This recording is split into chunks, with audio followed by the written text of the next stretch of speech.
Ya kembali ke tadi ke ilmu khitab.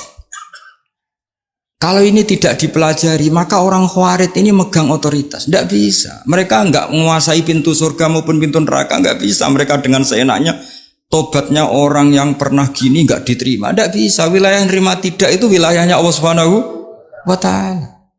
Sehingga kita tetap berpendapat sesuai eksplisit yang ada di Quran. Walillahi mulkus samawati wal ardi. Apa? Yaghfiru liman yasha wa yu'adzibu man yasha. Sehingga enggak boleh kita pegang otoritas agama, enggak boleh. Kita hanya bisa menjelaskan. Kalau pegang enggak boleh. Misalnya saya dengan sampean surganya dulu mana? Bisa saja dulu jenengan. Kok bisa Gus? Iya kan? Mungkin wah keren ngaji tawaduk mau. Mungkin saya dari bab tawaduk keren sampean. Di bawah saya di atas. Di bab tawaduk keren sampean.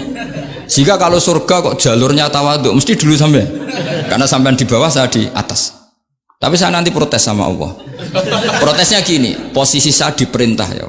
Gayanya mereka duduk di bawah, tapi merintahkan saya supaya mau mengajar. Jadi nggak ada sopan-sopannya karena mereka merintah ya. Ya, terutama di PPI ya, Pak. Oh itu nggak sopan sekali karena merintah. Sehingga kalau yang dipandang makanya masyhur itu kan, ada wali itu. Yang satu jadi wali karena sholat di shaf awal, keren kan, shaf awal fadilahnya utamanya kan luar biasa. Yang satu kalau sholat tuh di belakang terus, tapi juga jadi wali. Yang depan agak protes, ya Allah kenapa ini jadi wali padahal sholatnya di belakang. Jawabannya lucu yang di belakang. Kenapa? Saya itu malu. Saya ini masih banyak dosa, banyak salah kok di depan. Kok kayak suci sendirian. Jadi kalau kamu sowan sama raja atau sama kiai, yang paling depan itu kan yang kepedean. Dia milih yang belakang jadi sopan aja, agak terlalu dekat gitu. Orang itu tidak pernah tahu. Kadang-kadang Allah itu kita tidak pernah tahu. Andai kan boleh dibahasakan, kita tidak pernah tahu cara berpikir Tuhan. Jadi Allah itu zat yang mau, ya itu tadi otoritasnya penuh. Makanya saya pernah cerita di mana-mana di kitab-kitab yang saya baca itu ada dua orang yang ahli neraka, sudah di neraka. Ini sekaligus ijazah, saya ulang lagi sekaligus ijazah, bisa dipraktekkan nanti itu. Setelah itu dua orang ini dipanggil ke surga sama Allah. Allah itu tanyanya ya aneh, enak di neraka. Ya udah enak di neraka. Ya gak enak di neraka kok ditanya enak enggak ya gak enak. Ya sudah kembali lagi ke neraka. Lari kencang-kencang, lari menuju neraka. Lari. Sama Allah dipanggil lagi. Loh, kenapa kamu semangat? Ya Allah, saya ini kapok, saya ini trauma. Dulu ketika engkau perintah, saya ini lelet sekali. Disuruh sholat lelet, disuruh zakat lelet. Maka ini jenengan perintah saya semangat supaya nggak ngulang kesalahan yang sama. Akhirnya sama dipanggil, ya sudah di surga aja di surga. Karena semangat lari menuju neraka. Maka ini ijazah nanti kalau di mahsyar ya, kamu dipanggil, ayo masuk neraka, harus apa? Semangat. Harus semangat. Oke Gusti, semangat. Lah repotnya kalau nggak dipanggil lagi ya. Akhirnya barokahnya semangat itu dia di surga. Kita tidak pernah tahu cara berpikir Tuhan, nanti kan boleh dibahasakan seperti itu. Yang satu, ayo kembali lagi ke neraka. Tolah itu. Jalan noleh lagi. Sampai itu gak semangat noleh lagi. Terus ditanya sama, kenapa kamu tolah gitu? Saya tidak pernah ngira ya Allah ketika engkau panggil di surga, kemudian engkau kembalikan lagi ke neraka. Ya sudah kamu di surga saja. Barokahnya husnudzon.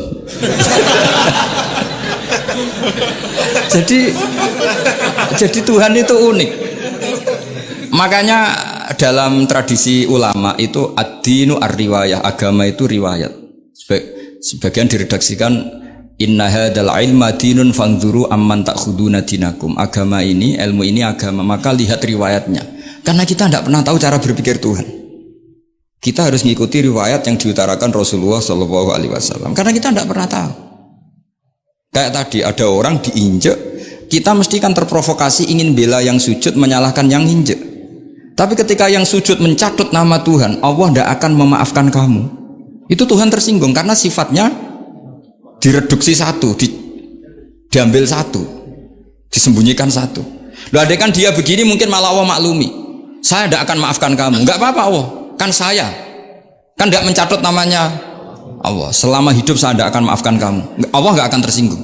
Karena dia sebagai manusia tentu punya dendam, punya rasa mangkel, punya emosi. Tapi kalau ketika bilang Allah tidak akan maafkan kamu, berarti dia mencatut statusnya Allah. Dan Allah disifatkan hanya satu dari sifatnya Allah, yaitu hanya sifat menyiksa. Padahal Allah punya sifat memaafkan. Ini hati-hati bagi orang-orang soleh, orang-orang yang terlalu berpikir keras dalam Islam, nggak boleh seperti itu. Masyhur itu kan, ada satu perkampungan yang sering secara masif terstruktural mau menghabisi Nabi, yaitu namanya kampung Usoyyah, Ro'lan sama Zakwan. 3 kampung ini sering koalisi mau menghabisi Nabi, sampai Nabi sering kunut nazilah, Allahumma an Ro'lan wa Zakwan wa Usoyyat asad Allah wa Rasulah. Sering dipasutkan gitu, tapi Allah malah menurunkan wahyu, Muhammad, kamu tidak boleh intervensi saya seperti itu. Bisa saja mereka dapat hidayah. Semenjak itu Nabi meninggalkan kunut nazilah.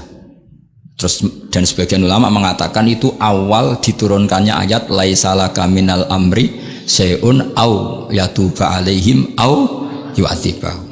Jadi ini sekali lagi-lagi ini bab khitab.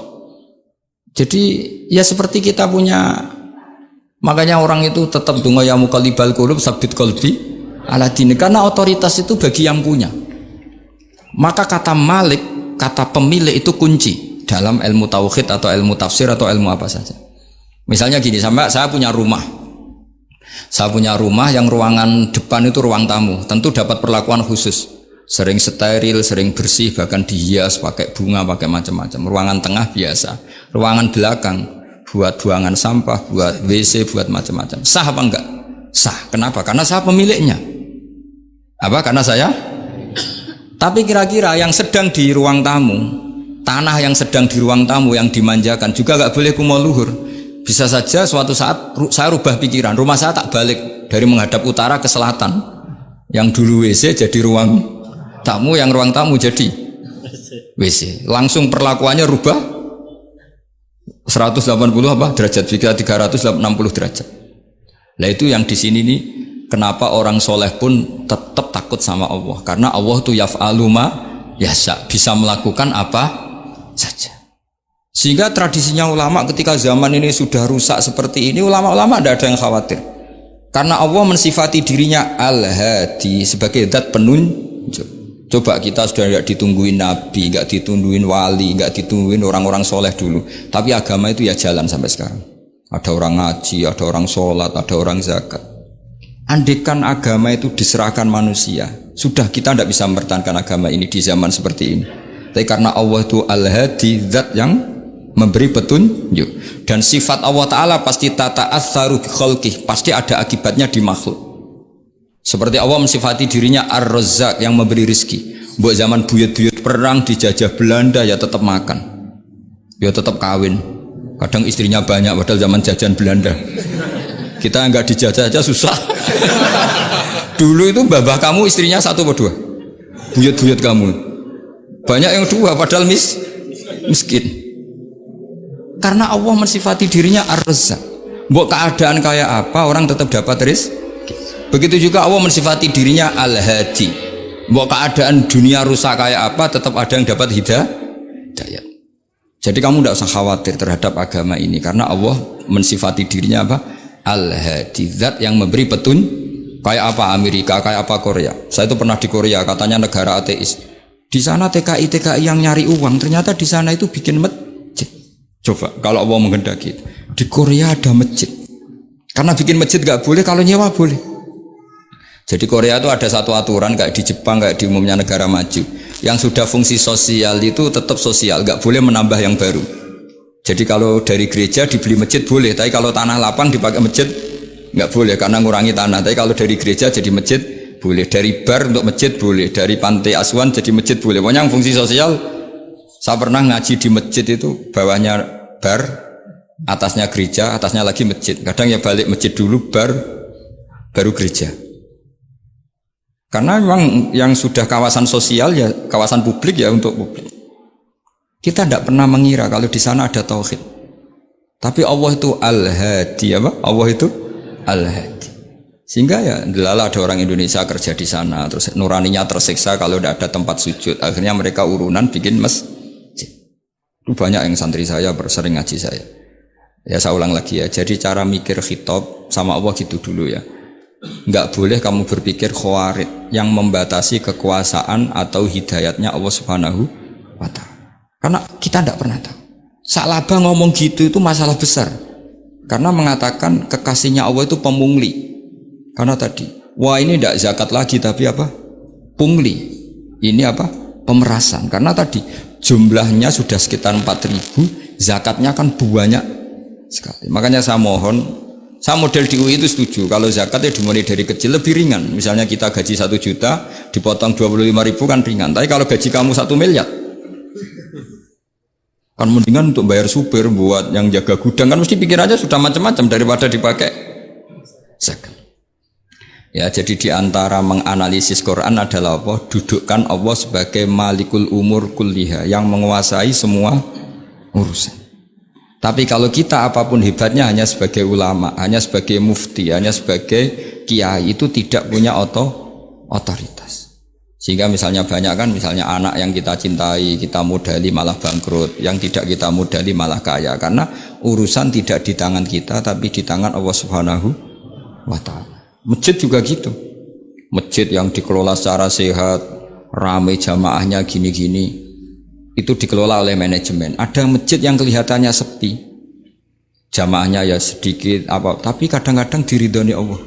Kenapa? Karena masjid itu enggak menjadi problem sosial bagi komunitasnya.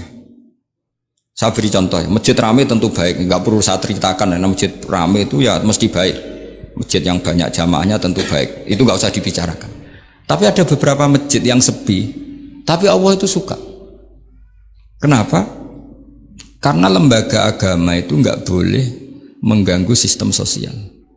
Jadi kita tidak pernah tahu cara berpikir Nabi. Yaitu banyak kan sahabat habis sholat duhur ba'diyah di masjid, qobliyah di masjid. Apa kata Nabi? La taj'alu buyutakum kuburan, cung nak apik aja mbok entek-entekno ning masjid. Omam yo bagai keapian.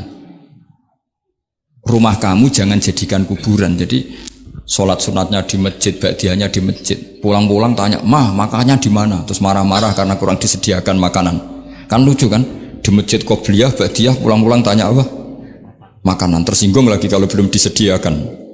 Akhirnya apa? Anak-anak kita yang kecil kenangan melihat bapaknya itu apa? Bapak itu orang yang kalau dari masjid tanya makanan dan marah kalau tidak kesampaian. Coba kalau kamu datang dari masjid sholat, kenangan anak kamu apa? Bapak itu orang yang kalau datang dari pergi sholat. Sehingga kenangan anak-anak kita ini melihat kita sholat sujud di rumah. Jika Nabi membahasakan apa? Jangan jadikan rumah kamu sebagai kuburan, kasih jatah sholat. Sehingga ulama mengatakan jamaah itu paling baik itu di masjid untuk jamaah fardu. Untuk sholat sunat beberapa malah sebaiknya di rumah. Sehingga saya ini sebagai kiai ya sering bingung. Bingungnya kadang ada orang terlalu overacting, ingin masjidnya ramai sehat. Yang satu enggak. Saya ini sering dipamiti, ya saya akhirnya bingung. Bingungnya ya barokahnya ngalim itu bingung, kalau enggak ngalim malah enggak bingung. Karena ya sudah harus gitu. Sampai tak beritahu ya. Nabi awal ngendikan itu ju'ilat lanal ardu kulluha masjidan. Semua tanah Allah itu hakikatnya masjid. Apalagi ini rumah kita. Anak kita biar menyaksikan saat kita sujud, saat kita baca Quran, saat kita ngaji. Kalau semua ini di masjid, kemudian Anda di rumah taunya makanan, menuntut ngopi, menuntut kenangan di keluarga kita kurang baik. Makanya Nabi membahasakan apa? La taj'alu buyutakum kuburon. Jangan jadikan rumah kamu sebagai kuburan. Apalagi ada pepatah lagi, al-ummu madrasatul ula. Ibu adalah madrasah pertama. Coba kalau kita ngajarin Quran di rumah, ya tentu masjid ya tetap ada kegiatan, tapi jangan sampai mematikan rumah.